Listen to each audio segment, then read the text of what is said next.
husband, a father, a filmmaker. My name's Scott Stewart, and at this point, I'm not exactly sure where my path in life has taken me. But what I do know, only time will tell. But consider this an open invitation to be part of my journey. Not like recent Quest Capsule episodes, this one comes straight from the video archives. During this period of time in my life, I was asked to film some marketing videos for a company in England for my father-in-law. A man who had taken me to a place I'd only read about, but never actually had an opportunity to go. Well, he changed all that, and I found myself right there in England. To be exact, Coventry, England. It's there we would begin this quest. But we did hope to have some time to take in a little of the history that surrounded us. Now, with any trip that we prepare for, I like to research areas of historical interest and any other interesting aspects about the location we're visiting. While this vlog could begin with our train ride to London, trying to locate the Buckingham Palace and taking in some of the sights and sounds on our brief trip there. Check, 1, 2, check, channel 2. Audio check on channel 2. I wonder if that's a pull-out couch. One place I was very curious to see during our time there, which was a part of World War II history, was right there in the town we were staying in Coventry. It's called the Coventry Cathedral. It was a place bombed by the Nazis during World War II, and Winston Churchill famously visited the cathedral to tour the damage afterwards, which this photo shows. But before we went to see it, we had first decided to stop in quick for a tour to see some of the impressive world-class collections of British vehicles at the Coventry Transport Museum. Okay, how about this? I'll just quit talking so much and let you have a look inside the museum. From there, we'll visit the Coventry Cathedral and then hitch a quick train ride to show you the city the night we visited London, England. Anyway, have a look inside the Coventry Transport Museum.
To Field Marshal Montgomery, and this car took him to Berlin to sign off the peace treaty with General Eisenhower.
World War II has always been of interest to me. Now, here I was in England, at a landmark in Coventry that Adolf Hitler and the Nazis would attack and annihilate during a massive bombing campaign on the night of November 14th, 1940. Hitler had targeted Coventry, England, because it was a leading manufacturer of war-related products, making it the perfect target for Hitler's attempt to crush Britain. I was on the outskirts of one of the most notable ruins of Coventry still standing today, barely surviving the Battle of Britain, or better known as the Blitz, in which 198 tons of bombs had fallen on the city. With my camera and tripod in hand, I began filming the remains of rubble from inside one of the architectural wonders of the world still standing from that cold, dark night back on Thursday, November 14th, 1940.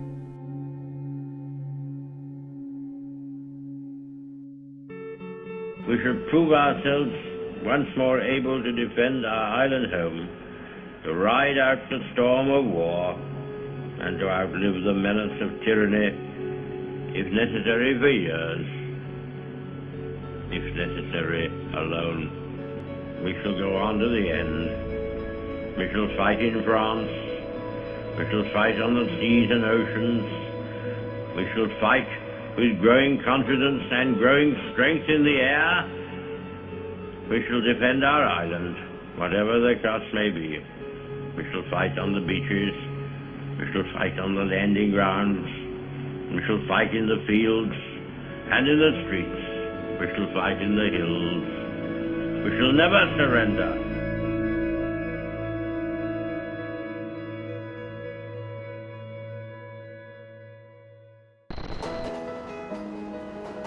After wrapping up our time at the cathedral, we had an opportunity and a short window of time that evening to take a train ride to London to see the city. Altogether, we only had about 4 hours we could spend there. At first arrival, we had decided to see if we could find Buckingham Palace, which we had no idea where it was. Along the way to find it, we just decided to start filming. Here's what we saw that night. No commentary included.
Our time in England had come to an end, and a quest taken many years ago has finally had its moment to be told, shown, and relived.